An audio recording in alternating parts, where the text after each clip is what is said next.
Palakapalli, I think should be joining any minute from now from probably Tessa's phone. Dignified chief guest of the day, Shri Prasanth Nair IAS. Sir is also on WhatsApp with me, so he is also expected to join very soon. Guest of honor and past chairman of the Southern India Council of Chartered Accountants, our very own CA Jomon K.George sir. HOD of Commerce, Ms. Tessa Mary Jose, Dean of Commerce, Dr. Joseph George, my fellow MC colleagues from the ERNAKULAM branch of Chartered Accountants Institute, my dear students, a very good morning to each one of you once again.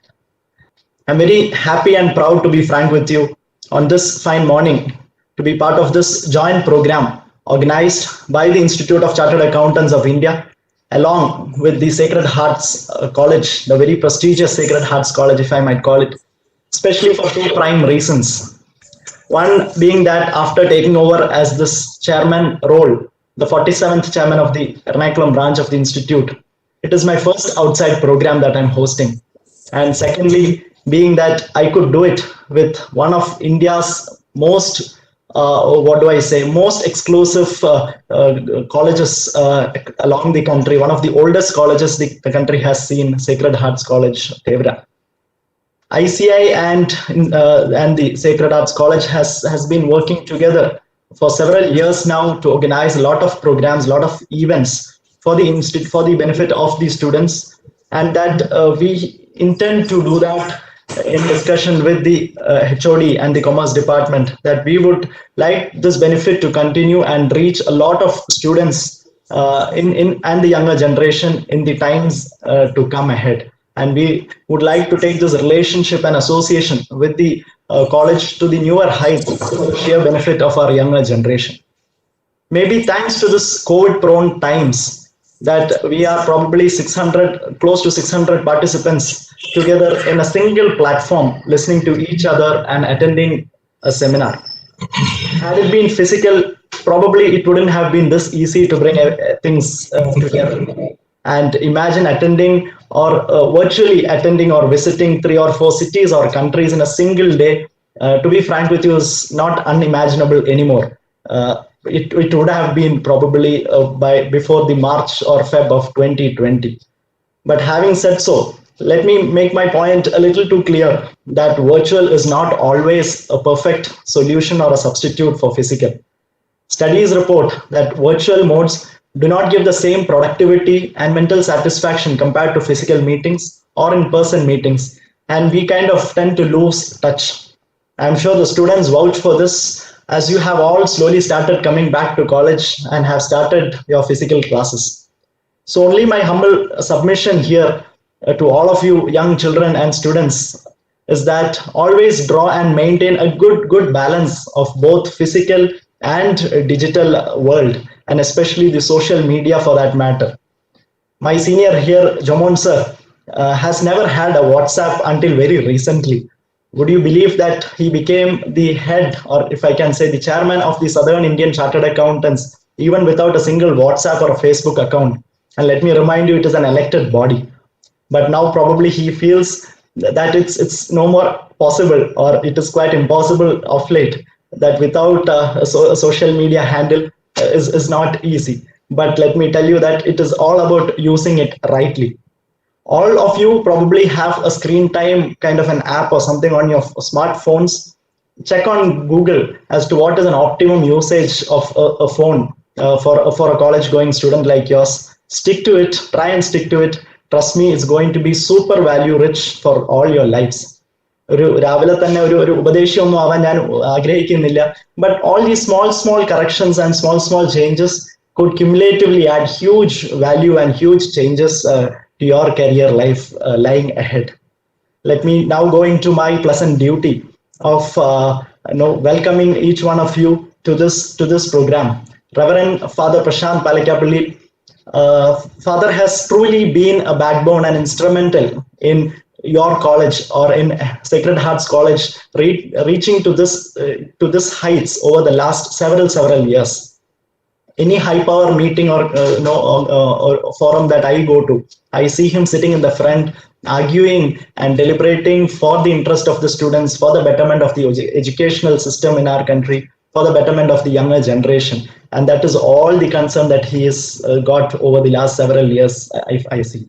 And I, in fact, personally see this as a blessing to share a virtual dais with him today. And let me wholeheartedly welcome our principal to this event. Sir, is he already here? Let me go into my next duty of welcoming our dearest chief guest. He is acknowledged. Soon after a message from me inviting to this meeting, he acknowledged our invitation. And absolutely, it is not because he is a free. I am sure he's got n number of meetings happening today and all, but it is for his sheer passion to talk to, interact to students, to encourage youngsters. And I really see the passion that he has in that, while he has motivated all of us at various levels and at various projects that he has undertaken. And it has been truly phenomenal, the kind of contribution he has done, and hence rightly tagged as Collector Bro among the youngsters. Let me also at this outset wholeheartedly welcome Shri Prasanth Nair, IAS sir, to this great function with Sacred Hearts College. Our guest of honor, Sri Jomon K.George sir, he's already reached heights in the profession, and now is all geared up to travel higher. And hopefully next time we will address him as a Central Council member, which is our apex body in Delhi. He too has a great passion for the betterment and for the future of youngsters and their career. And I'm sure his session is going to be an awesome treat for all of you all there. Hearty welcome to you, JKG. Thank you. Thank you. Dean of Commerce, Dr. Joseph George in absentia, and Head of the Department, Ms. Tessa Mary, has been instrumental in hosting this event today, and in fact gave us a red carpet welcome when we proposed this idea of this session. We look forward to associating more with the department for such interesting sessions, and a very, very hearty welcome to both of you all to this event today. And my dear members from the Managing Committee, Secretary Deepa Varghese, who is also our host today, immediate past Chairman Roy Varghese, past Chairman CA PR Srinivasan, Vice Chairman CA Jose KV, Treasurer Alan Joseph, and Students Association Chairman CA Salim Rashid are also here. Hearty welcome to all of you also. And my dear students, take my words, you would enjoy this great treat, or rather a great seminar, and it is going to be very relevant both for you on a topic front, and as well as the great words that you're all eagerly waiting to hear from our very own Collector Bro Prasanth Nair sir. Sit throughout, enjoy a very great session on this fine Saturday morning. A very, very hearty welcome to each one of you as well. I also wholeheartedly welcome all the other participants to this program, and wishing you all a great time of learning. Thank you so much, and Jai Hind. Thank you. Back to you, Deepa.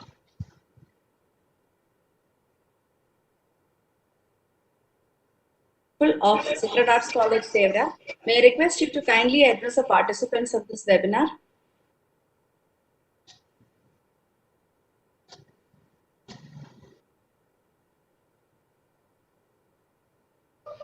I hope I'm audible. Am I? Yes, sir. Yes, sir, you're audible. Okay. Namaskaram to all of you. Good morning. I hope that God will guide that your morning is really fruitful and good. That's my prayer for you at the very outset.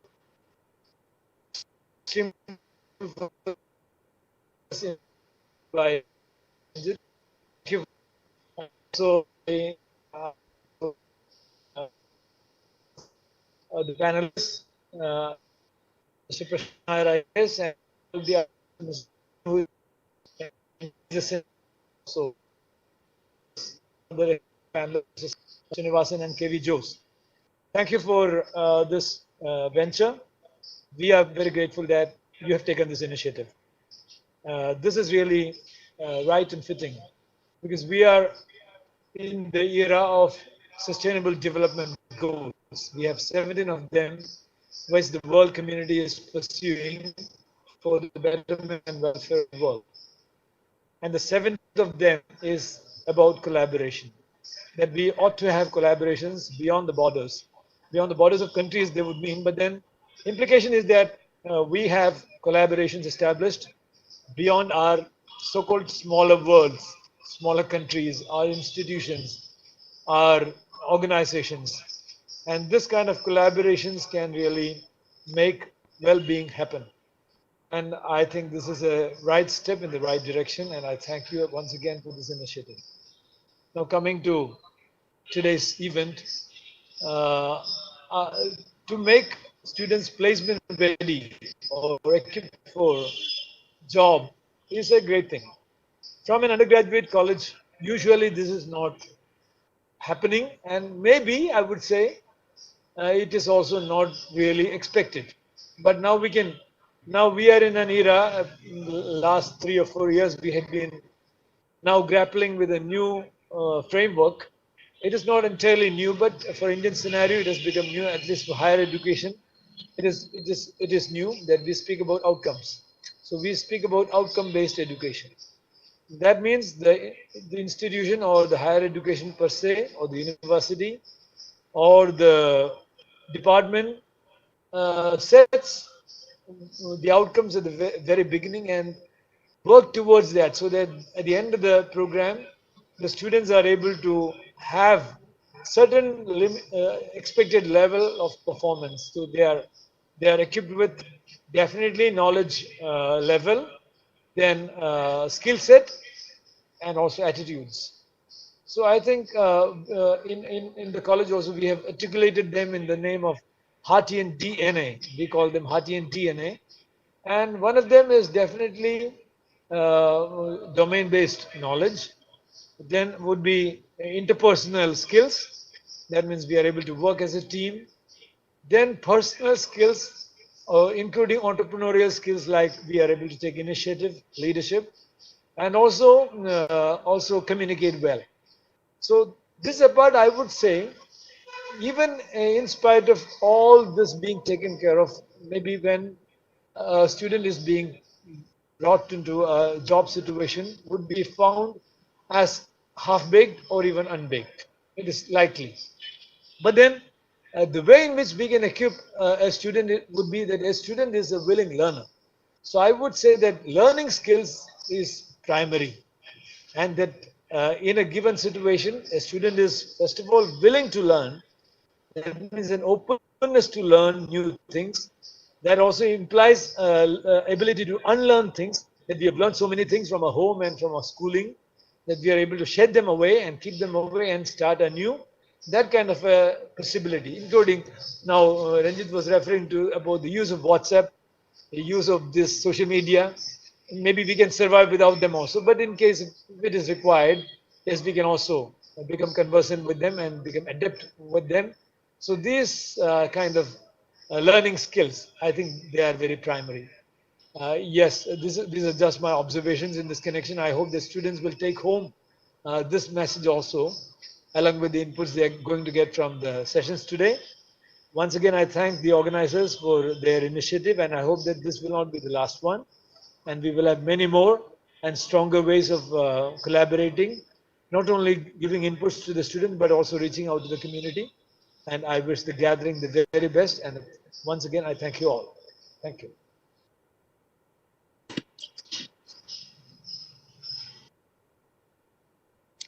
Thank you, Father, for that wonderful message on learning. Now let me kindly introduce to you the chief guest for the day. Shri Prasanth Nair, IAS, is a civil servant and a member of the Indian Administrative Service and a film director. He is presently serving as the Managing Director of Kerala Shipping and Inland Navigation Corporation. He was born in Talasheri in Kannur district and grew up in Thiruvananthapuram. He has literally seen both ends of our state. He graduated in law from the University of Kerala. In 2007, he was selected to the Indian Administrative Service, in which he had secured the All India 4th rank. Shri Nair is one of the most social savvy IAS officers with more than 2.5 lakh Facebook followers on his FB page, Collector Kozhikode. He uses his presence on Facebook to respond to the complaints and concerns of the public and create awareness about welfare schemes that is undertaken by the district administration. Shri Nair has served in various capacities in different sectors, including taxation, tourism, water supply, roads, and skill development. He has headed 2 projects of the World Bank, namely KSTP and Jalanidhi. He earned public acclaim after he took novel initiatives for poverty eradication in Kozhikode as he was serving there as a district collector. He launched several programs during his tenure like Tere Mere Beach Me, a project that launched to handle the waste management at Kozhikode Beach, Operation Suleimani, a project that aimed to address hunger in urban areas, and Yo Apupa, a program launched to improve the quality of life of elderly men and women. Shri Nair also launched Compassionate Kozhikode, which was a social initiative to help institutions like children's home, old age homes, mental health care centers, and palliative care centers. It soon earned him a title of Collector Bro. In addition to his career as a civil servant, Shri Nair has made an acting stint in Ajay Devaloka's Who. He has also directed a short film titled Devakanam, which had its world premiere at the 71 Cannes Film Festival. Over to you, sir, for your inaugural address.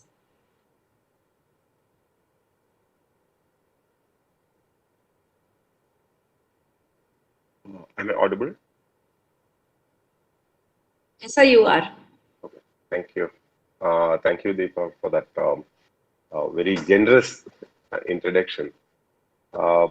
Respected Reverend Father Prasanth, dear Ranjit, dear Jomon K.George, and other dignitaries here online today morning. Good morning to all of you, and thank you for having me on this panel today.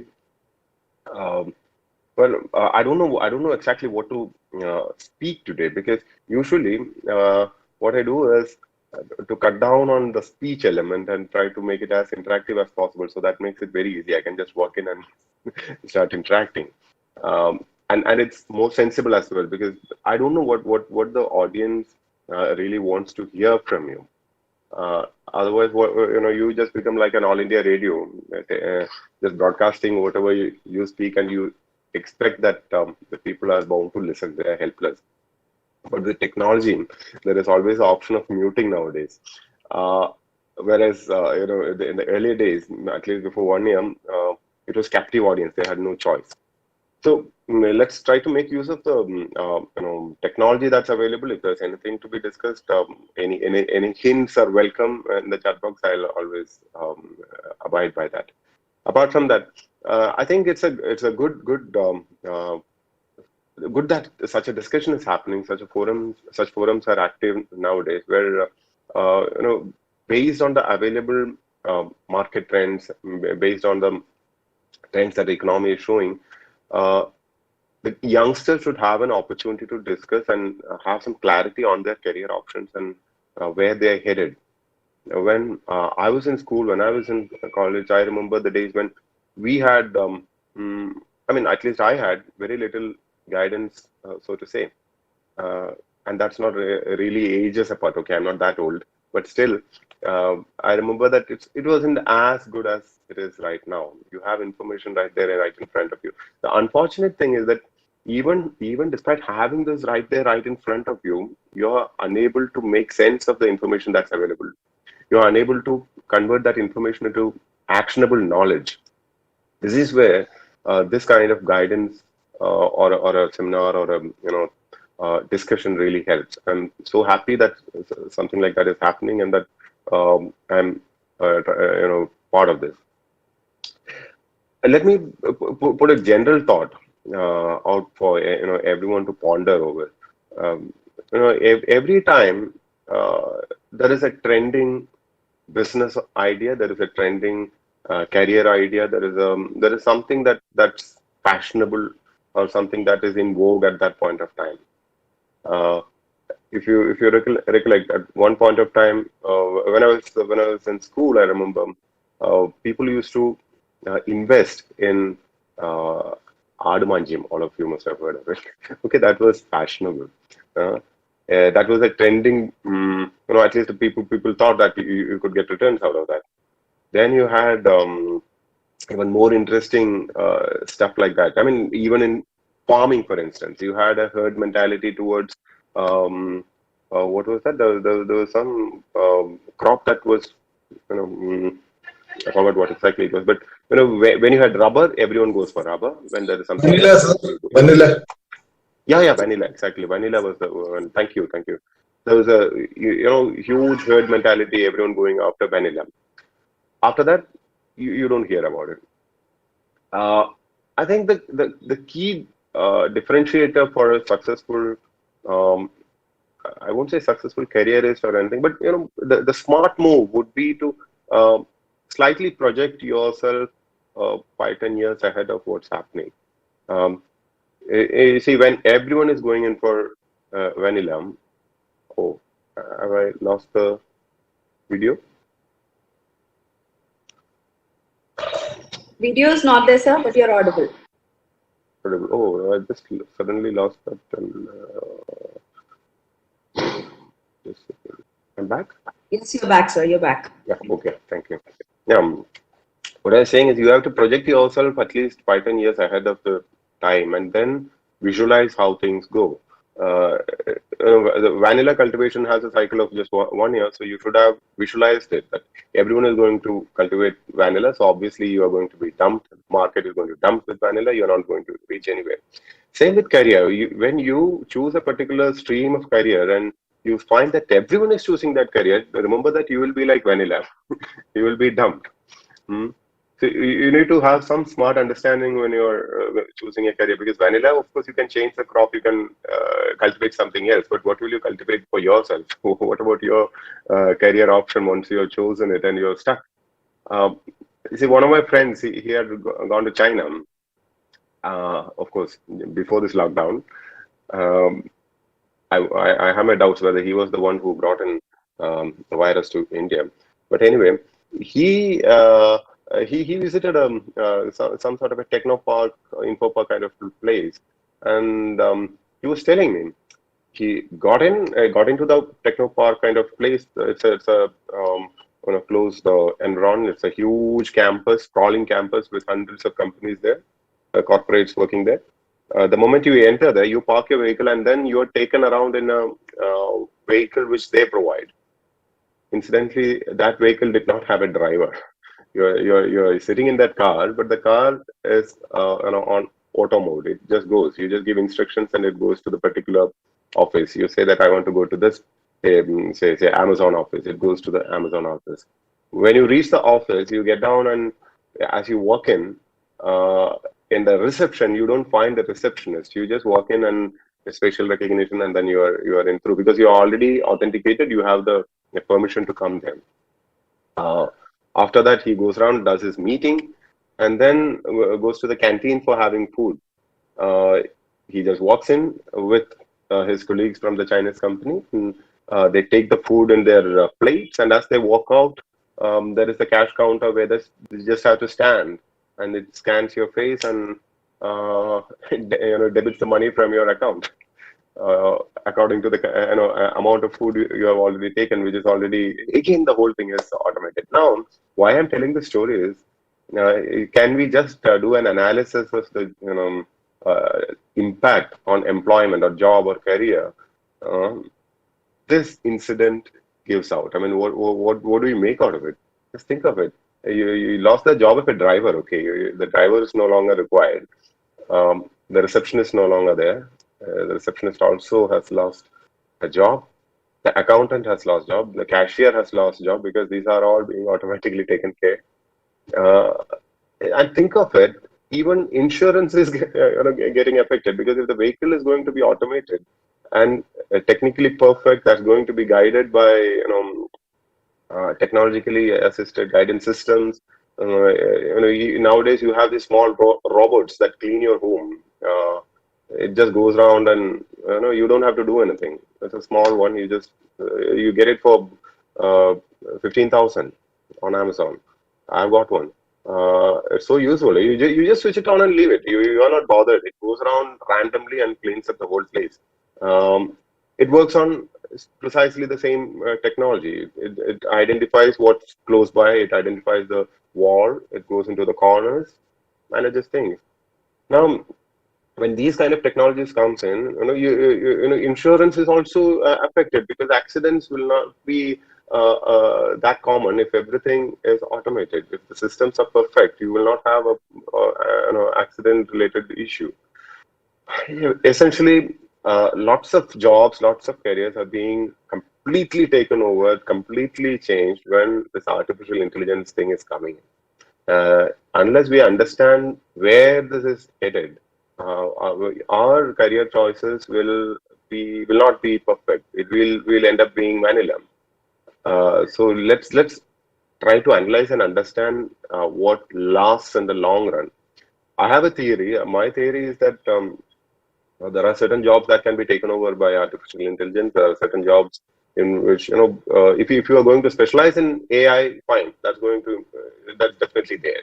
But if you're not going to specialize in AI, what are the jobs which you should be opting for? I really believe you should have a specialization. You should have your own a speciality at least. You could be in any sector, but you should have the speciality of your own, which is innovation, which is the creativity, which is thinking out of the box, which is not the routine stuff, which is art, which is culture. These are all connected things. Why should art come into this? Actually, art is creativity. These are the things which a machine has difficulty in doing it on its own. It could replicate a bit, but then there is limitation. Unless that human brain of innovation, of that thinking outside the box and making something new or discovery, if that thing is not there, you are as good as AI or even worse, because AI can sometimes do things better than you, and your job would be gone. When we speak of this, many think that, oh, these are just stories, it's not going to happen immediately. But trust me, it's going to happen very fast. And the way technology takes over or transforms things, um, it's faster than it used to be in the last century, or the last decade, or even the last year. We know for ourselves. See, earlier when we would try to push in a bit of technology and innovation for in the corporate sector, there was so much of resistance. Now, thanks to COVID, now everything is technology driven. Everyone wants to do technology driven and make things as less with human interface as possible. The trend is very obvious.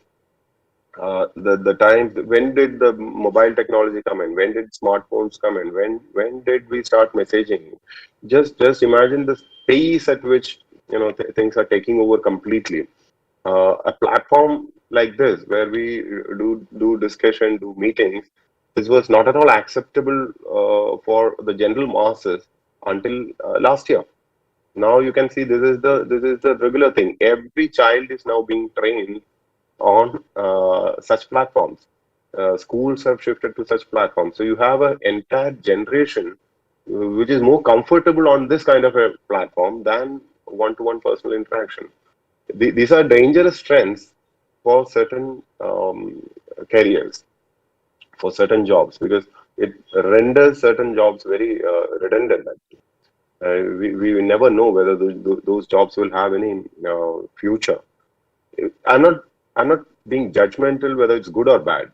This is just a fact that's happening. We have to accept the fact and then think of how to tackle it.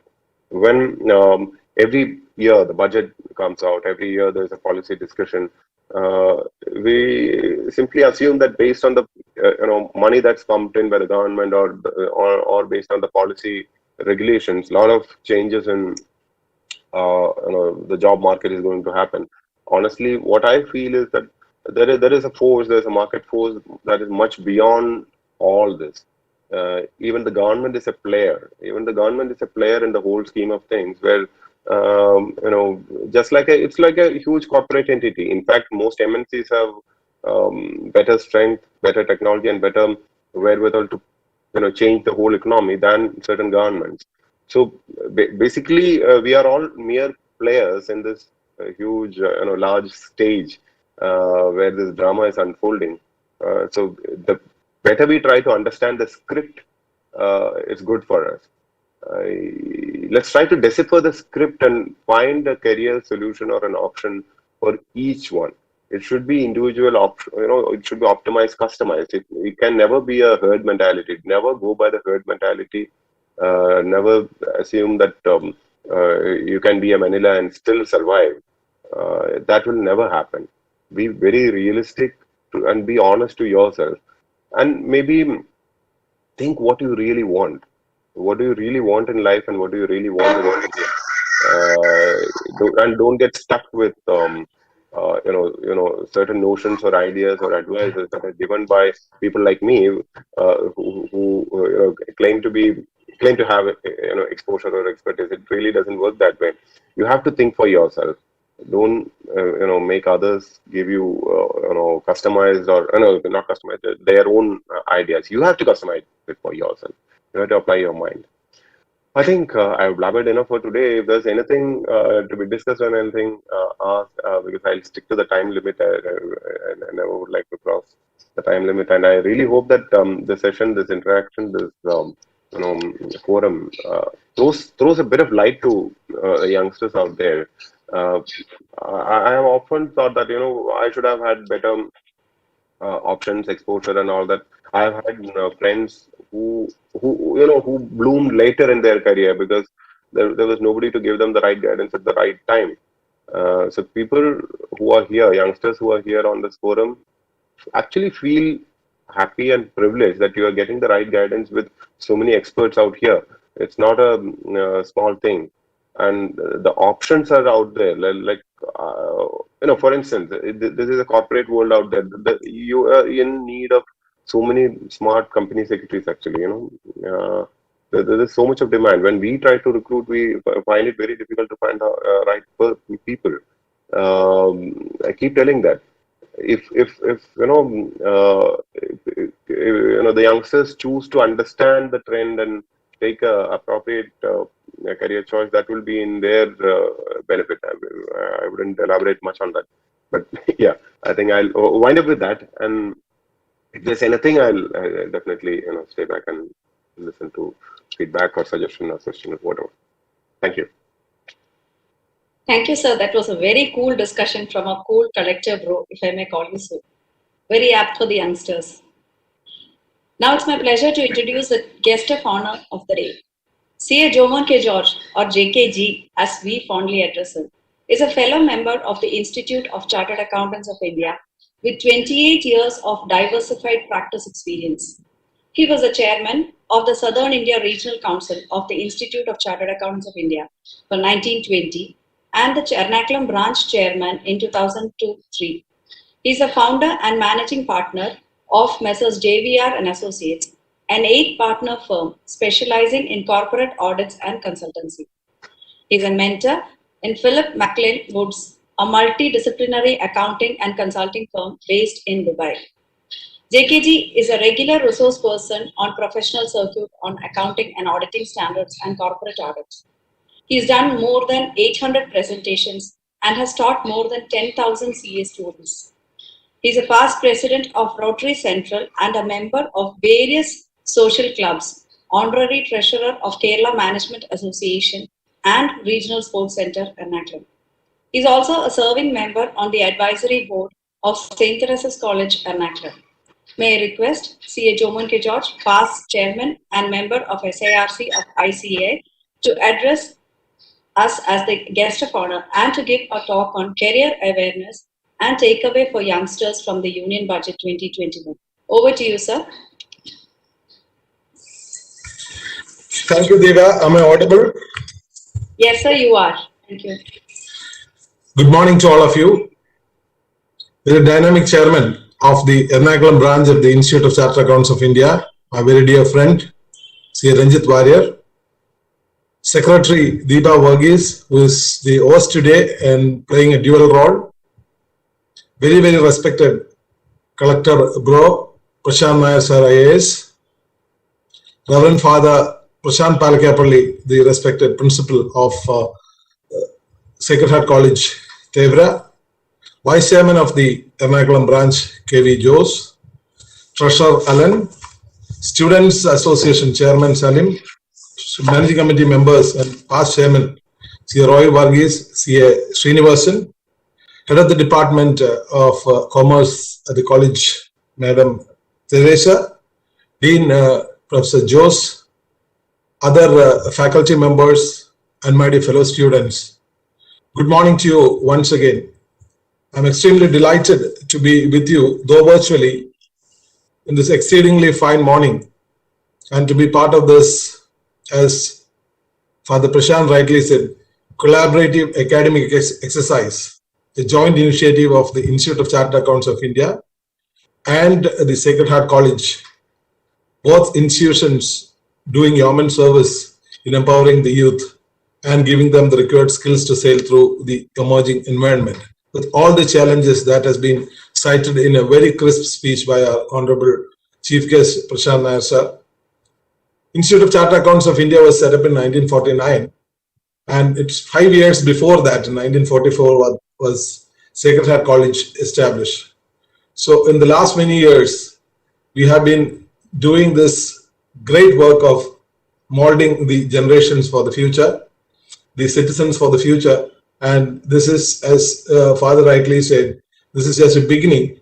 We would really like to engage with well-meaning academic institutions. That is part of the Institute's initiative in getting the students, particularly from the commerce, finance, economic stream, oriented better into the future, not only for chartered accountancy, but also for pursuing their career dreams. So this has been planned. I'm so happy that Ranjit was proud to say that this is his first ever program after taking charge of as chairman of the Ernakulam branch, a very dynamic branch, one of the most active branches in the country, of branches of ICAI in the country, and we are extremely happy that we could work with the college. Very, I would call him a revolutionary priest, an academician par excellence, a management expert. I have had interactions with him on a CSR platform of the Kerala Management Association, where I'm serving as secretary this year. And of course, an environmentalist, a friend of the common man, and who understands the pulse of the students and who understands what the future is shaping up before them. So great feeling. With that introduction, thanking the organizers for having me here for the session on union budget, career opportunities, what's trending. And probably towards the end of that, I have structured it like this. We will have an intro of the Union Budget 2021, which was presented on 1st February 2021, almost 1 month old. Then we'll move on to certain, I would say, I wouldn't want to call it career guidance, but like Prasanth sir rightly said, what's trending in the field of finance and what you should probably look up for, than just being a vanilla herd, part of the vanilla herd. That's a new term which has emerged out of this wonderful inaugural session. And then moving on, we will have a brief discussion on, or rather a brief on the course of Chartered Accountancy, because I understand most of you are commerce students doing BCom, some of them into post-graduation and economic stream, and therefore after graduation, one very good career option is that of Chartered Accountancy. That being very close to my heart, I would really love to do that as well. With that introduction, let me try to share my screen with you, or the short presentation, starting with the Union Budget 2021.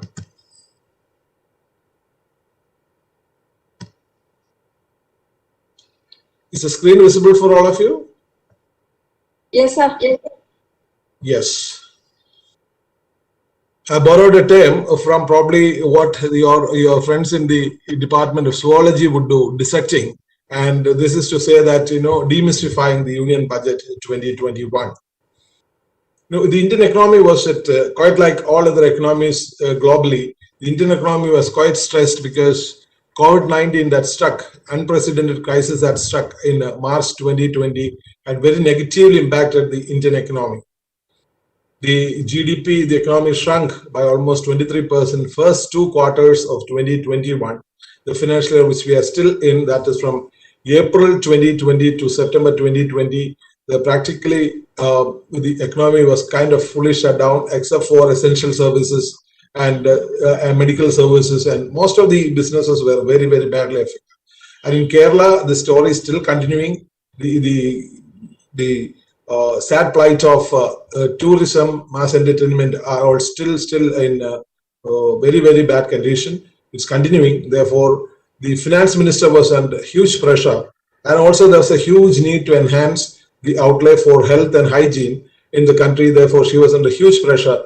So she started off with, in the budget speech, started off with saying that I'm on mission revival. and every one of us together have to press the reboot button to bring back the economy, to pump more life into economy, more money into the system, put money in the hands of the common man, to help MSMEs, which contributes to about 65% of India's GDP. 65% of GDP, they were in real distress. They had to be given, revival packages, amnesty packages, and so on. So this was the backdrop in which the finance minister presented the budget.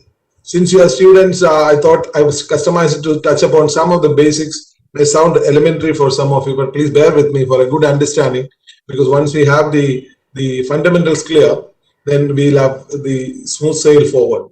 Union budget is the statement of estimated receipts and expenditure of the government, called the annual statement for a specific year.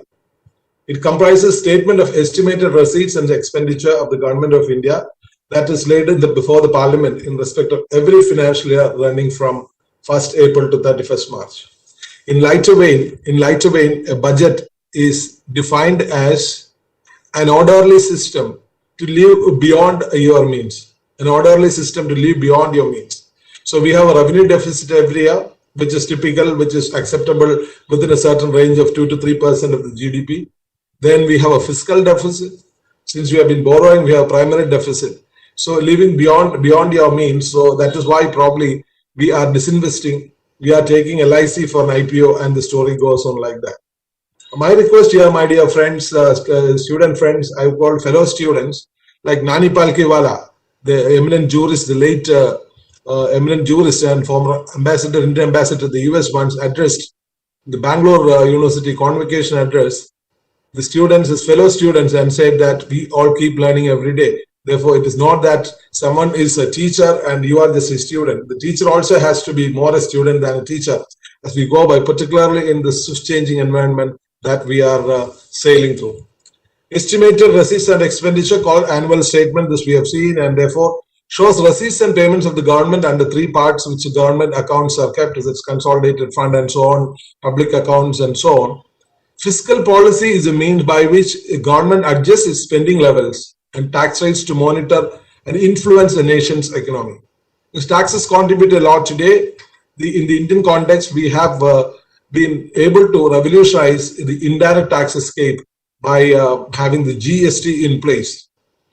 Goods and services tax, the slogan was one nation, one market, one tax. We are almost there. There are certain loose ends which practicing chartered accountants we are struggling with, but then that is a real solution for subsuming about 10 different kinds of indirect taxes into one, which has helped India scale up its ranking in ease of doing business from 140 to 63 or so. And combined with that is the insolvency and bankruptcy court, the quick resolution process. I hope you are all aware of this. So my humble request to every one of you, every student, every teacher here, is that to stay current. Stay current in the sense that keep track of the latest developments. And you don't have to wait for the newspaper to come or some place of printed booklet to come. It's all just a click away to download. So keep track of all these developments, students, as you scale up and then you face the real business world. Commerce students cannot be just commerce students and accountants. You have to have a blend of, you should be a mix of an accountant, a finance person, a business advisor, and economist for that matter. So understanding India's economy, and also let me remind you that you have a great role in contributing to India's growth. We proudly say that 65% of India's population is less than age of 35. You belong to that cream population, which we call it a demographic dividend. But I would always like to call it a demographic capital. By skilling yourself, our efforts to skill you and equip you to sail into the future would convert this demographic capital into demographic dividend, or this capital starts yielding in the sense that you blossom forth when you're pursuing your career dreams, and then you start contributing to the economy. And therefore, that's very, very important. This is what, and therefore, it is a sister strategy to monetary policy through which the central bank, which is the Reserve Bank of India, influences a nation's money supply. Now, some of the very basics, let me again read very quickly. It will take only 2 minutes. Revenue expenditure is that part of the government that does not result in creation of assets. The administrative expenditure, the salaries get paid for the government employees, the pensions, all those things, social welfare measures, all those things are revenue expenditure. Per se does not build up assets for the country. Capital expenditure, which we call it CapEx, and when we prepare a project report today, we talk about CapEx and OpEx also. It may be a term which is new to you, operating expenditure, operational expenses. Is the money spent on the acquisition of assets. Ranjit, is it going okay? Are you there? Yes, yes. Is it clear? Is the pace okay for the students? Can I have a response from the college? Madam Teresa, if you are there. Going well, sir. Going well, sir. Yes, sir, you are audible. Thank you. Thank you. It's not just audible, Diva. I just want to see whether the pace is okay. I'm here, sir. Yeah, fine. Thank you. All right. Revenue receipts are those receipts of the government which neither creates liability nor creates reduction in the assets of the government. These are basic things which you're familiar with. I thought I'll set this platform and then quickly move on. Capital receipts are loans taken by the government from the public, borrowings from foreign countries, like public when we talk about government bonds and all that, institutes, and borrowings from the Reserve Bank of India. RBI lends to the union government. Now, when first thing is to understand what's a revenue deficit is. Take, for example, a salaried person or an individual who has an income of, let's say, 6 lakhs per month, 6 lakhs per annum. So if he spends on revenue expenditure without acquiring assets or reducing liability, if he spends 6,50,000 rupees, in simple terms, he has a revenue deficit of 50,000 rupees. This is the same case with the government. We'll see the figures in a short while from now. Fiscal deficit means the deficit or shortfall that the government is facing from non-borrowed receipts income with respect to expenditure. Primary deficit, let us forget the long paragraph. Primary deficit is fiscal deficit minus the interest on borrowings. If interest was not there, fiscal deficit and primary deficit would have been the same. Therefore, those are the basic definitions of understanding fiscal deficit, primary deficit. I remember Malayalam Manorama few years back ran a story on the budget immediately after it was presented, and the caption was "Budget kadichu pottichal ingane." So this is a basic thing I thought share with you. Now let's look at the big picture of the figures. The revenue expenditure starts with 29 lakh crores, which is 29 trillion. I hope you know that trillion. 1 lakh crore is a trillion. CapEx is 3.5 trillion. Adding, so the size of the Indian Union budget this year is 34.83 lakh crores. We are talking about, the figures you should compare the budget size. We are talking about the Indian economy now, which was the 5th largest in the world after overtaking UK, after US, China, Germany, Japan. We were the 5th, and then because of the COVID, probably we have slid down a little bit. But then the finance minister last year or year before last, he said the dream is to make India a $5 trillion US dollar economy. That's US dollar. This is Indian rupees. I hope you understand the difference. The multiple is how much? 72, 73 now. Revenue receipts is 17 lakhs 88,000, which means that 29 lakh crores, 29 trillion, 17 or 18 trillion. So 11 trillion is a revenue deficit. So total receipts are 19 trillion. Out of that, interest payments we have segregated separately because to understand what the primary deficit is. So fiscal deficit is total receipts minus total expenditure. So receipts are 19, expenditure is 34. Therefore, we have a fiscal deficit of 15. And a primary deficit, that is fiscal deficit minus the interest payments of 8 trillion. It is 6.967 trillion Indian rupees. This is the big picture of the union budget. Now, what does that really mean? Because we need to have, this year the pressure is so much, and globally it is said that the revenue deficit could be as a percentage of the GDP 2 to 3%, and the FRBM, including the Fiscal Responsibility and Budgetary Management System, which was introduced by a very, very eminent economist who served as the Prime Minister of our country, Dr. Manmohan Singh. He served as the Finance Minister also. That brought about, instead of just, selling figures or talking about figures to the people, inside within the system there should be a responsibility, fiscal responsibility. So on that it is around 5%, but this year it stands substantially increased. The projected fiscal deficit for 21-22 is 5.8% of the GDP, which is slightly higher from what should be the ideal level. But then these are situations where the ministry or every person who is involved in such an exercise should not be just looking at the figures, looking at the welfare of the people, bringing back the economy to normalcy, which has been so badly affected.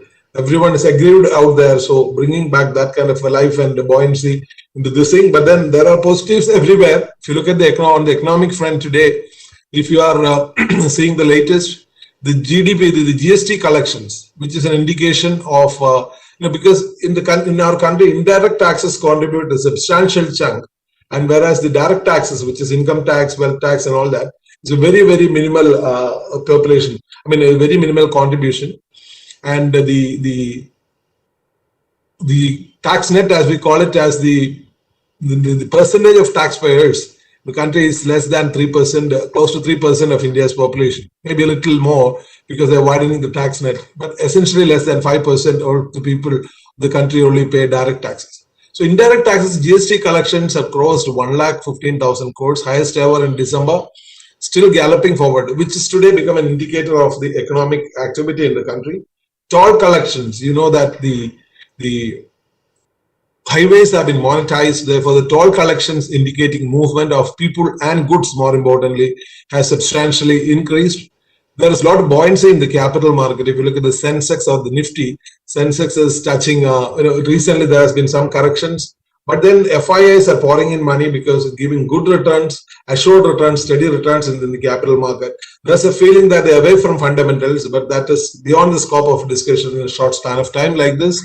But still, the capital market is buoyant. Therefore, there are all positive indications around that the Indian economy is happening. And one more thing is that with the COVID and the aggression by China across the globe, there is an anti-China feeling. And therefore, many of the units, many of the multinational corporates who had set up manufacturing base in India, they are now shifting to other geographies. Many of them are going to a small teeny country called Vietnam, as you know. I had traveled in Vietnam a few years ago as a Rotary president. And now many of them are looking at India for the very clear advantages it has. Therefore, we need to have infrastructure in place. That is what you see in the 6 pillars of the budget. There's a huge pressure thrust on infrastructure development, that we will see as we go by. I hope these figures are clear. So the students, I would suggest is that if you want to have these figures, what I sometimes do when I listen to a speaker or see a presentation, you can take a photograph of the screen and so that helps you. Probably I can share it also. There's absolutely no problem. I don't attach any IPR to this. It is an effort which has been done in the last few days, customizing it to what probably if I have to present to chartered accountants, which I did last year in a few branches of the institute. It's a completely different approach where we have the tax considerations per amount. But here I was trying to give you the budget glossary, some basics, and the budget summary as well. Now let's move on to the budget proposals. Basically rests on 6 pillars as very passionately narrated by Honorable Union Minister Nirmala Sitharaman, a very empowered lady. She is from the JNU, holds a degree from the London School of Economics, and then she has been the only woman who has been the Commerce Minister, the Defense Minister, and now the Finance Minister. And the budget is hailed for having done a wonderful job, in the given situation, that giving a long-term direction to the economy. Short-term considerations are very, very important, but then for a country like India, as we look forward to next 5 years, 10 years, as Prasanth Nair sir rightly said, short-term, we should not look in the short term. Every one of you, particularly youngsters, me included, should be looking forward in the long term. So naturally, with the COVID pandemic hitting, we had certain limitations in medical infrastructure, hospital beds, the way probably a vaccine distribution, all that could happen, reaching out the rural masses. Mahatma Gandhi famously said, India's soul lives in its villages. India's Atmava, Gramangallananu Mahatma Gandhi. Health and well-being is a first and foremost, physical and financial capital and infrastructure, inclusive development for aspirational India. All what we're talking about is inclusive growth, something which Father Prasanth Palakapalli very in the contextually he said, it is one thing what's required is the collaboration which we should have, and then the attitude is very important, and also the people around you. All that has to be collaborated to sail through into the future. Reinvigorating human capital. This is very important. This is all about human resource development. I would call this what we are doing now as a very laudable HR initiative in the interest of the students and all those who are taking part in this program. And innovation and research and development. Innovation is the key today. There's no point in doing things which we have been doing for many years. We have to invent, reinvent, learn, unlearn. It's all become cliche sayings. 2 years back, I was in Delhi for an IMA meeting, All India Management Association meeting, as a representative of the Kerala Management Association. Had a good fortune, I wouldn't call it a fortune, of interacting with Mr. Sanjeev Mehta, who is the managing director of Hindustan Unilever group of companies. He has been there for many years. I'm proud to say that he's a chartered accountant. And one of the things which struck me from the interaction was that, say, hey, look here, I don't do many things which I've been doing 5 years back, but I make it a point to spend at least 10 to 12 hours every week with my digital counsel. The new term, which is quite striking, with my digital counsel. Whole world is going digital. We are digital today. So many of us, as Chairman Ranjit said, getting 500, 600 together, it's only because we have technology, whether it's a WebEx or a Google Meet or a Zoom or whatever. There are a lot of apps. And one of our companies based in Cherthala, Transgentia of Joy, is today making waves with the government in having one of the best meeting platforms. So he has been recognized at various levels. We had called him for a conversation at the KMAB called StartCon, Startup Conversation. Lessons from success icons. People looking at different possibilities from different angle and bring about huge business sense into the whole process. Therefore, innovation is the key today. Having a digital counsel for a corporate captain is really nice. We had heard of medical counsel, legal counsel, but digital counsel was an eye-opener for me as well. In chartered accountants in practice, we were put in difficulty when we had to work from home, or we couldn't go to office physically and flip through the files or get into your PCs or whatever is there, the laptops. It was not enough. Connectivity was an issue. Getting real-time access to the servers was an issue. Many of us have got that by now. We have set it right, but then it was learning it a hard way. So we cannot wait for disasters to happen. We should be disaster-proof. We should be able to foresee such things and then gear up ahead of troubles that would probably chase us. Lastly, it's a promise which this NDA government came, and it came minimum government and maximum governance. Health and well-being is focused on strengthening preventive and curative well-being. Prevention is better than cure, we have heard. So preventive efforts have to be done. And with that in mind, they have launched the Prime Minister's Atmanirbhar Swasth Bharat Yojana with an outlay of 64,180 crores over 8 years. This outlay, the FM claims, is 137% more than what has been done in the previous years. Therefore, this is a thrust on health and well-being for good reasons, as we know. The rural India, now the vaccination has to happen. It has to be accelerated. Many of us are still not able to get it done. Medical professionals, many of them have got it done. So many players in the market. So making sensible healthcare for a healthy India, the young India that's aspirational, they have to be healthy as well. So therefore, that is a key. Coming to capital infrastructure allocation of 1.97 lakh crores over 5 years for production-linked incentive scheme for various industries to bring them back.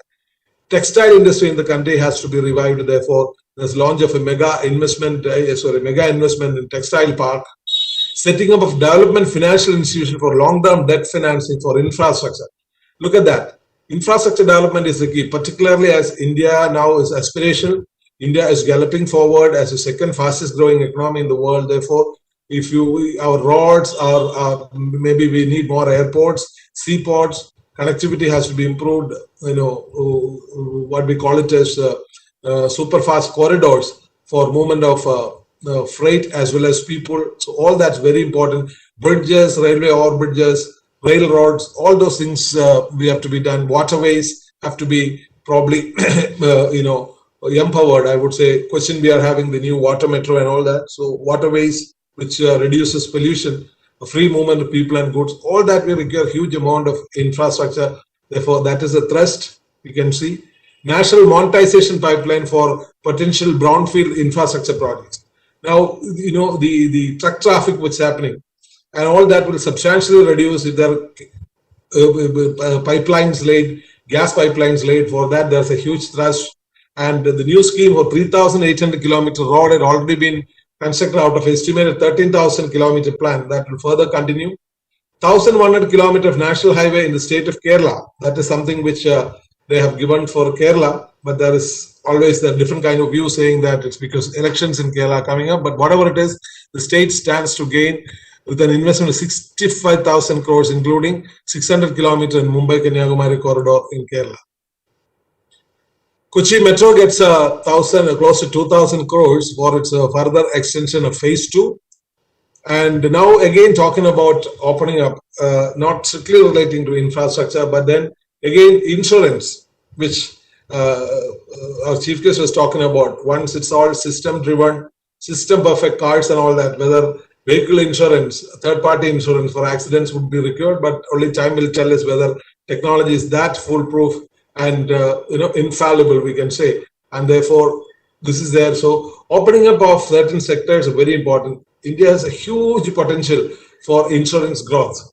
The Japanese culture of insurance, if you look at it, that India has got at least 50-fold growth waiting for insurance in the next few years. Awareness about being insured, medical insurance, life insurance, term policies, investment linked policies, all that's huge. Therefore, now the FDI in insurance sector, general insurance sector has been raised from 49% to 74%. Stressed debt is something which is a concern. Our country has a lot of bad loans, NPS, that has to be contained. Therefore, asset reconstruction company and asset management companies will be set up for that. Now coming to inclusive development, start 5 major fishing harbors with one in Kochi. See the resources which are there, we would say that what we call it as a seafood. The way it is, harvested, it's produced, many of the methods are still very archaic. So there's a need to modernize our harbor system in the fishing sector, modernize our fishing harbors, the processing units, and all that. That has to be substantially modernized. So with that in mind, there's a huge plan for developing that. And the seaweeds, which have got huge medicinal value, which has been recognized, it is being set up in Tamil Nadu, a multi-purpose seaweed park. Social security measures have been extended to GIG, gig and platform workers. What is this gig economy? Gig economy, in the given situation, we would have people, called on need-based contracts with employees than having n number of extra employees on board. When COVID struck, every institution was talking about how can we cannot increase revenue. We have to pull on. So austerity measures, how do we reduce costs? So one of the things they did was that to reduce the number of employees, the high level, highly paid executives at the lower level. So instead of that, many of them are going to employees as a need. We have seen when we go for a wedding party or something like that, if not in a 5-star hotel, in Dubai and all that, even in star hotels, they do not have regular employees for the catering services, the banquet services as they call it. They engage people, enroll people need-based. So you have particular contact point or a group of people whom you would say that, okay, next Saturday we have a banquet for 1,500 people. We need so many boys, so many girls, someone at the counter to receive, to give the bouquet, the flowers, then to serve the food, and then after clearing all that, housekeeping, all that. So gig economy, I've given a simple example. In the tech world particularly, that's happening in platform workers also. Social security benefits are very important because we saw the very sad scenes of migrant workers walking back to their native places, walking hundreds and hundreds of kilometers, some of them dying out on the way, not having food and water. So therefore, their social security is also a concern. This is touching on the common man. That's very, very important. Human capital, this is something which I'm very quite passionate about. This is talking about 15,000 schools to be strengthened under National Education Policy. The new NEP is in place. I'm sure that SH Thevara would also be aligning with the requirements of the new NEP, which has got very, very demanding, at the same time rewarding provisions for academic institutions. 100 new Sainik schools will be set up in partnership with NGOs, private schools, and states, because Sainik schools are places where get the youngsters get disciplined and focused much more than the regular schools, with a specific thrust on being able to serve the nation. National Apprenticeship Training Program will be realigned to provide educational apprenticeship training graduates. Now, this is what I was talking about, skilling. In Rotary as a service organization, we have been working on many vocational training centers. If you go to some rural places, there are n number of maybe SSLC passed or pre-degree passed or plus 2 passed graduates, someone who have to discontinue, dropouts. So we equip them on vocational skills. It could be carpentry, it could be masonry, many things which is related to. Today it could be related to technology. Running an Akshaya center, we have seen many people who are not that highly qualified running the Akshaya center, through which most of the governmental applications are happening. And of course, the Higher Education Commission in India for standard setting, accreditation, regulation, and funding. So that would probably, in addition to what we have as institutions like ERNAK and all that. So these are all intended at making sure that this demographic advantage that we have, the youngsters and the upcoming generation. Now, what we are talking about when we talk about primary education, they have to be well oriented. They have to be focused into the future. They have to be given a lot of directions. In that sense, that human capital would develop and blossom in our country. 50,000 crore allocated to National Research Fund. This in relation to innovation over a period of 5 years. To boost the digital mode of payments, rupees 1,500 crore will be allocated to provide financial incentive to digital payments. What happened with the COVID? Even before that, you go to a small, what we call it as a petikada, and have a I hope I can use that with Malayalam. എറണാകുളത്ത് പോയിട്ട് ഉപ്പ് soda അല്ലെങ്കിൽ ഒരു സർബത്ത് കുടിച്ചാല് പണ്ട് നമ്മൾ cash എടുത്ത് കൊടുക്കായിരുന്നു. അപ്പൊ you have phone pay, Paytm, you have all that, you scan that and do it. And sometimes you do not have change, 110 rupees. So instead of paying cash, yesterday at the Chennai airport, I was trying to buy a bottle of water, which was 110 rupees. So I tried pulling out a 500 rupee currency and said, then the girl there, who happened to be a Malayali, she said, is there a card or no? So payments are going digital and cash is being discouraged. To have hard cash, too much of hard cash, I would say currency cash, is a curse today. Cash is king in another sense, that you should have your receivables collected properly. That when we talk about cash, it's the money that you have, not in terms of hard currency. So digital payment, we have so many of them, Paytm, phone pay, a lot of things, GPay, all that has come through technology. So that's being hugely encouraged. And minimum government and maximum governance is about functioning of tribunals to be rationalized. Because here we have got a lot of pending litigation. When budget was presented last year, 4 lakh pending cases of income tax appeals pending at various levels. This had to be, closed, and revenue, if due, has to be collected. Also, it's very important that the assessee or the taxpayer had to be given the peace of mind, instead of something hanging like a Damocles sword over his head, even not able to sleep in those times. With that in mind, a lot of amnesty schemes have come out. I hope you are aware about the Vivad Se Vishwas scheme, which was to settle disputes. Vivada Matita Vishwasalekku Varuna scheme by the Income Tax Department, in which also the Institute of Chartered Accountants of India partnered, and then we could go forward with that. So that has been extended to March 31st. Similarly, all these functioning will be rationalized. National Nursing and Midwifery Commission will be introduced in government to bring about transparency, efficiency, and governance in the nursing profession. This is very important. Nursing profession is one of the things which, of course, a lot of the services done by them have been taken over by machines. Even robots do surgery, which expert surgeons used to do manually. But here, nursing profession is one which need to have huge amount of human touch, and therefore that is being encouraged. So that is something which is about doing things which are in the interest of the common man. Now, quickly coming to as a roundup of the budget proposals, as you would have seen, for the students, I'm not going into the nitty-gritties of the section-wise amendments which have happened, but on a macro scale, I can say that the tax rates, which you should be familiar with in doing your tax paper and all that, computing what is tax due for individuals, partnership firms, LLPs, corporates, etc., etc. But then this time around, there are no major changes in tax rates. There was a fear that tax rates would be enhanced to have better collection to support the various initiatives, particularly in the health and hygiene sector. But that did not happen. That's why the capital market reacted positively, enhancing FDI in insurance from 49 to 74%. That did not happen. So that are all welcome steps. Dividend tax streamlined, I would be very brief here. It is in the sense that, dividend tax was the advanced tax requirement. The TDS requirement was all there. That has been streamlined. We would not be going into the details. It's almost time up for me to get into more important aspect of career awareness. Tax audit limit has been enhanced from 5 crores to get accounts audited under the income tax law by a chartered accountant. If your transactions are through the banking system, 95% are there. Then the limit, only if your turnover exceeds 10 crores, you have to get your tax audit done. Senior citizens, there is a big relief.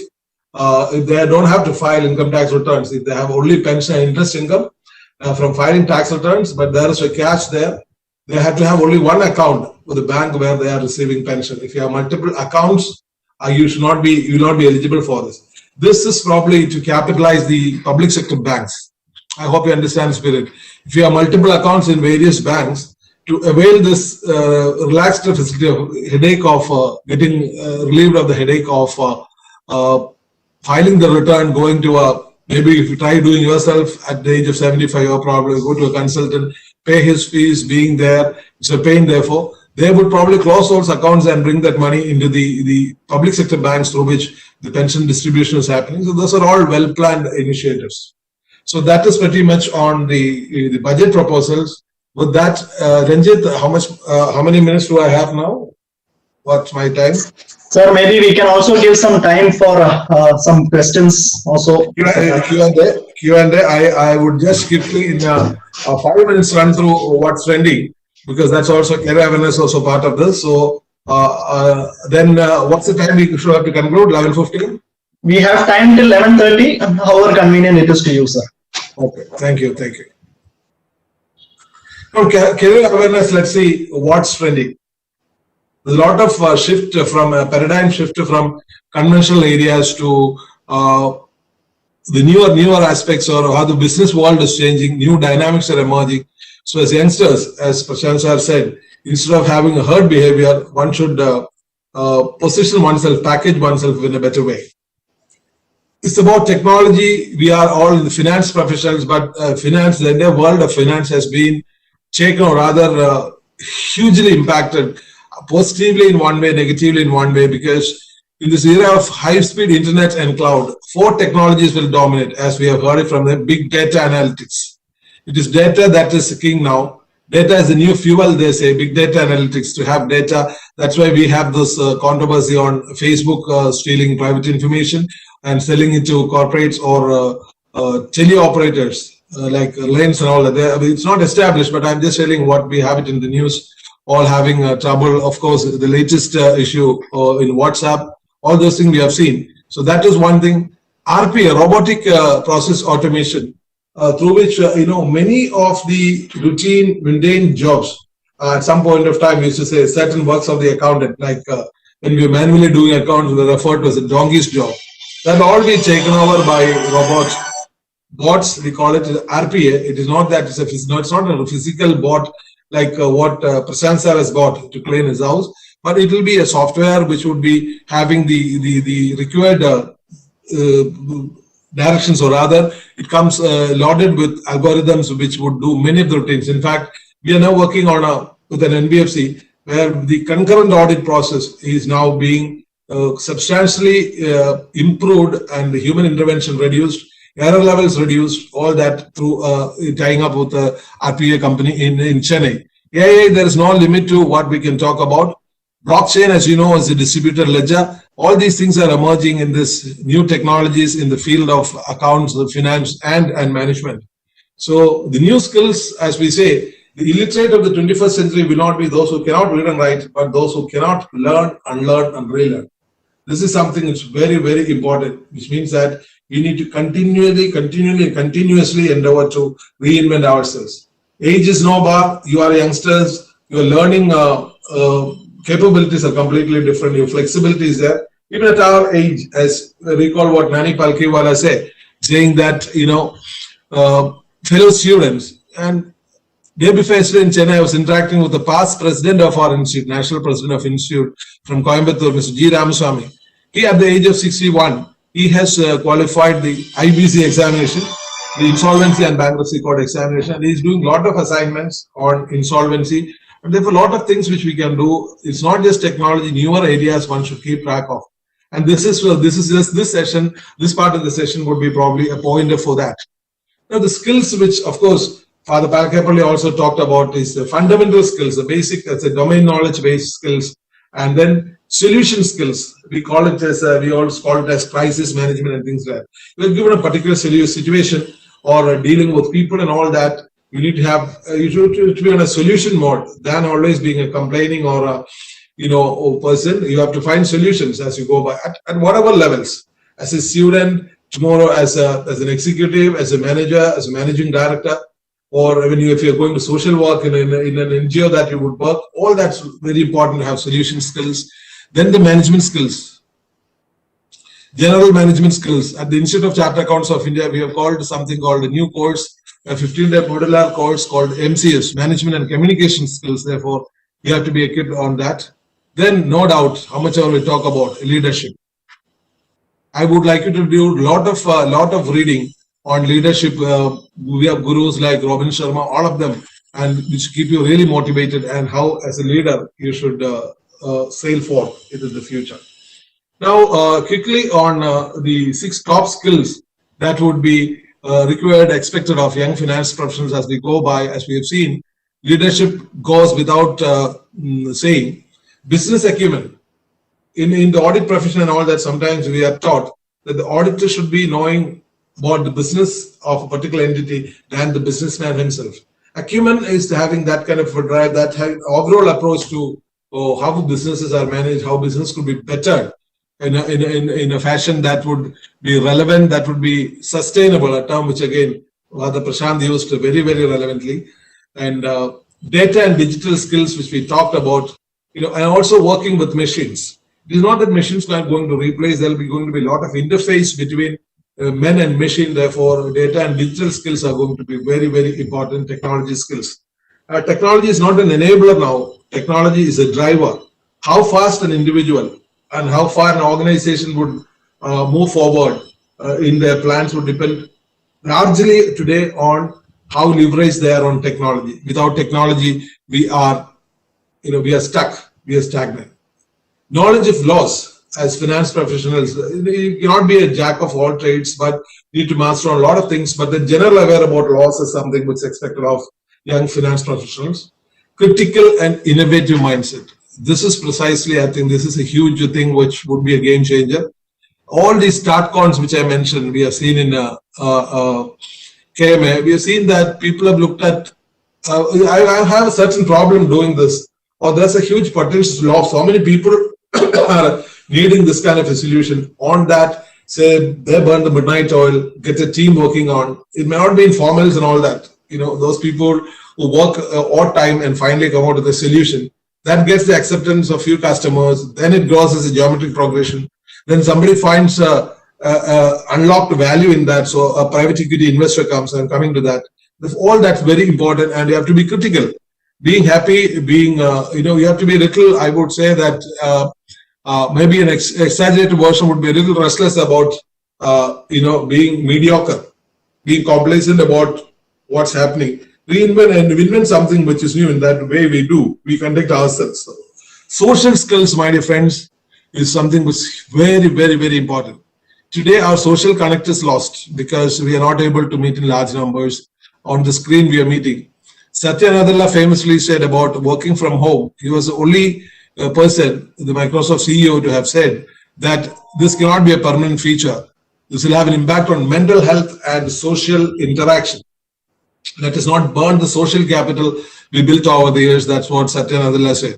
So moving forward, once the pandemic subsides, I think we need to interact with people, be part of the society. It could be a residents association, it could be the Chambal committee, or wherever it could be, or in the locality. And then as you move forward, you can expand it onto a larger horizon. So these are the 6 top skills which are expected of young finance professionals. And as far as opportunities are concerned, today look at this, as accountants are no more just number crunchers. They don't sit in front of a system all the time. Business consulting, business advice, there's huge potential. A few years back, a client was referred to me, came up and said, we want to buy estate, 4,000-acre estate in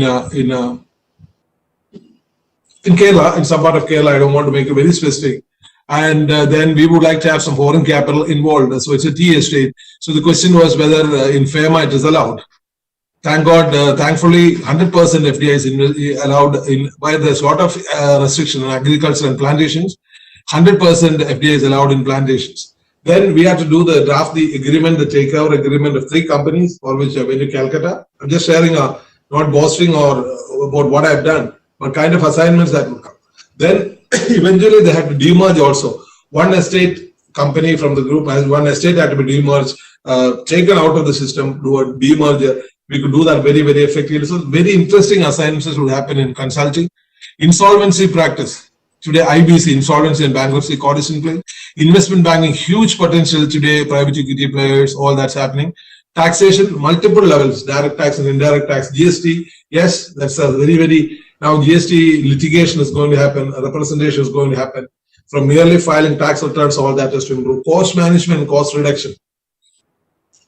You can become a corporate doctor in bringing about austerity measures and slimming the organization, cutting the flab, as I say. And therefore, that's very important. Corporate finance, funding options for entities, huge. Knowledge processing outsourcing, still very relevant because of the many advantages we have in India. You could be a KPO for a company in the US, Australia, or wherever for that matter. English-speaking countries, the Commonwealth countries, Canada, they're not people, and the people there are very expensive. So the cost factor, again, what I told about the 72 multiple factor makes it attractive. Wealth management solutions for HNIs, retired people, huge potential everywhere. These are some of the new areas I thought wanted to share with you, that the outlook is so bright and promising for you. And the rules have changed completely. Unifunctional versus multifunctional. Here, knowledge becomes power. And rule number 2 is 9 to 5 versus 24/7. Career first kind of approach has to be adopted. So, and gray hair versus gray cells. Age is no bar, but here it's not that point, not very relevant. I'm only talking to youngsters here. But then to the teachers who have some gray hair and some of the cells have started graying, don't stop learning, because you still have that very significant job of empowering the youngsters. IQ versus EQ, emotional quotient, which is much beyond knowledge, that one has to be careful. Adam and Eve, and this is not a gender-biased statement, it is a woman's world too.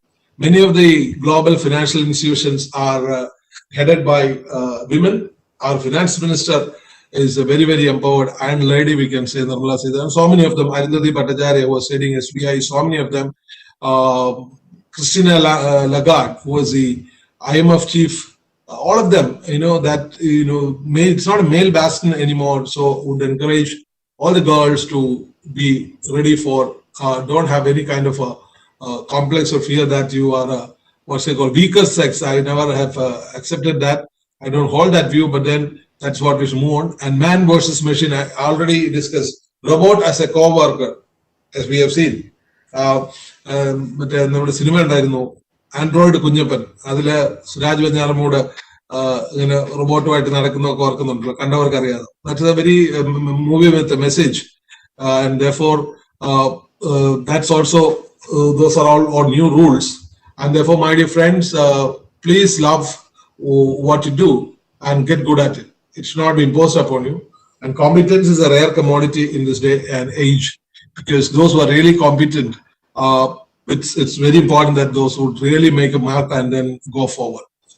So that's it from me here. But then I want to have a quick introduction on chartered accountancy also. I'll skip a few of the slides. Ranjit, I'll take 3 more minutes quickly to talk about the institute.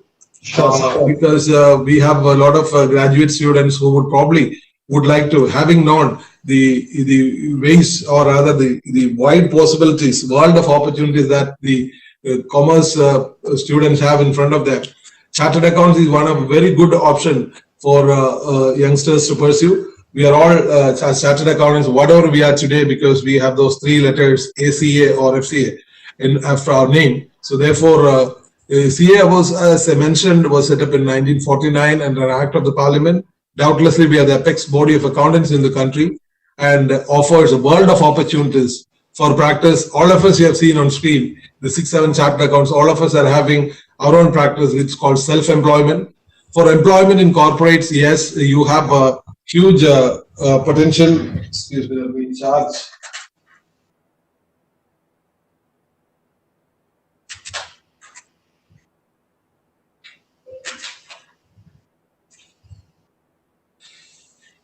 Employment, yesterday I was in Trivandrum discussing about the newly qualified chartered accountants. So salary expectation is 70 to 80,000 rupees a month, which would really happen.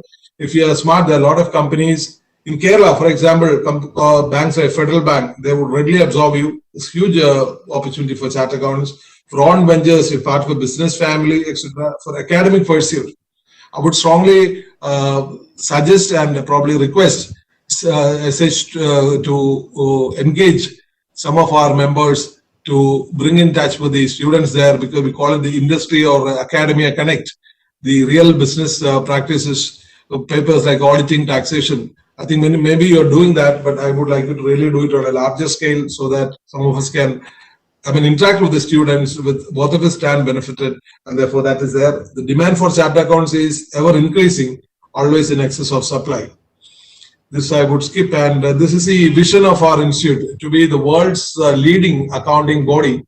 This is this is our president, Atul Gupta, who just laid down office, presenting a shield to the finance minister.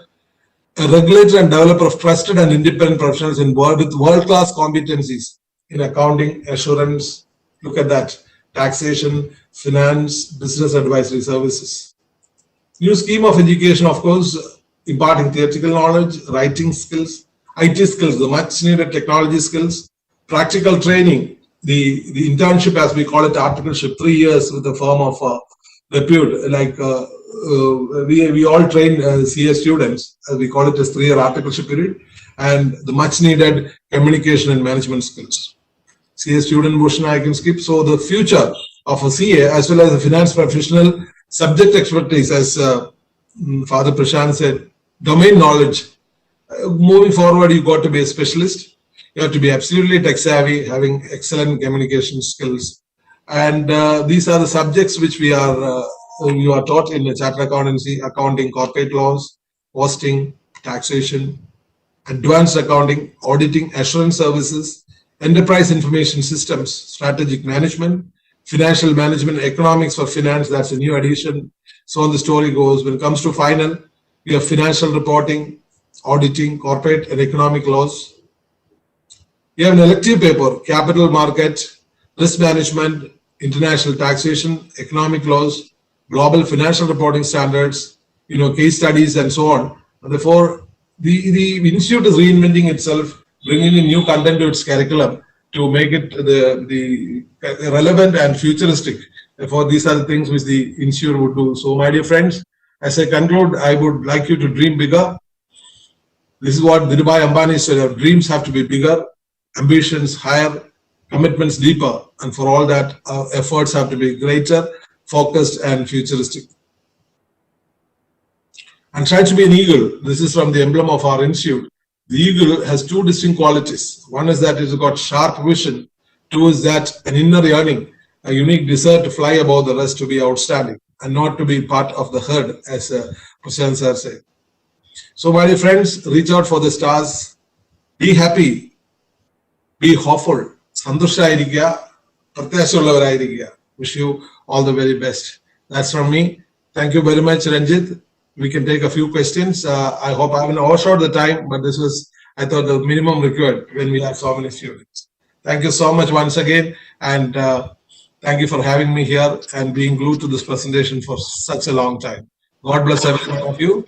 Stay safe, stay focused, most importantly, stay determined. The future belongs to those who believe in the beauty of their dreams. We shall overcome the troubles and move forward. Thank you. Thank you, sir, for that very informative speech. Dear participants, in case you have any questions, please write to us on the chat box. We will be happy to take it. Deepa, I think So before we graduate. There cannot be a specific software. You bring about a lot of familiarity in your curriculum. I'm sure you made part of your curriculum. As part of your curriculum, you have financial accounting software.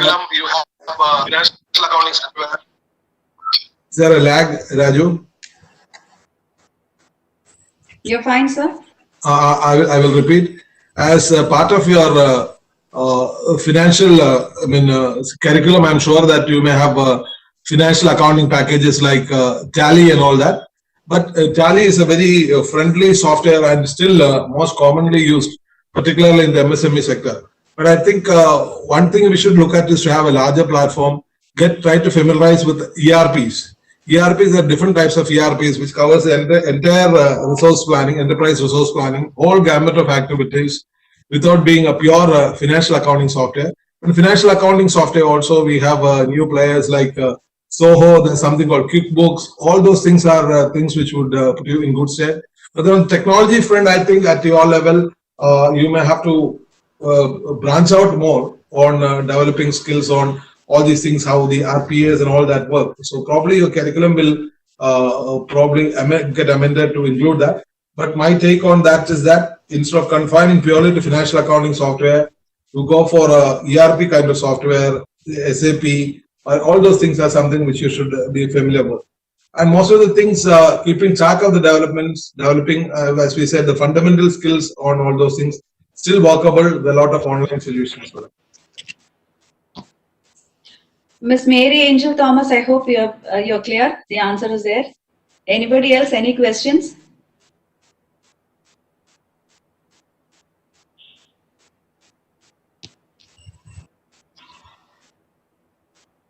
Sincere gratitude to Shri Prasanth IAS for his message to this gathering and his thoughts on value added, speciality and innovation. I'm sure the students have taken this with an open heart. Thank you, CA Jomon K.George, for taking time out of your busy schedule to address a group of youngsters and throwing light on career awareness as well as the union budget. I'm sure going forward, they will be able to appreciate the budget much better. I would like to use this opportunity also to thank the management, principal, and head of the Department of Commerce of Sacred Hearts College, Thevara, for the cooperation extended by them in the smooth conduct of this program. A sincere thank you to all the participants, firstly, for being patient with us when there was a delay in commencing the webinar, actively listening, and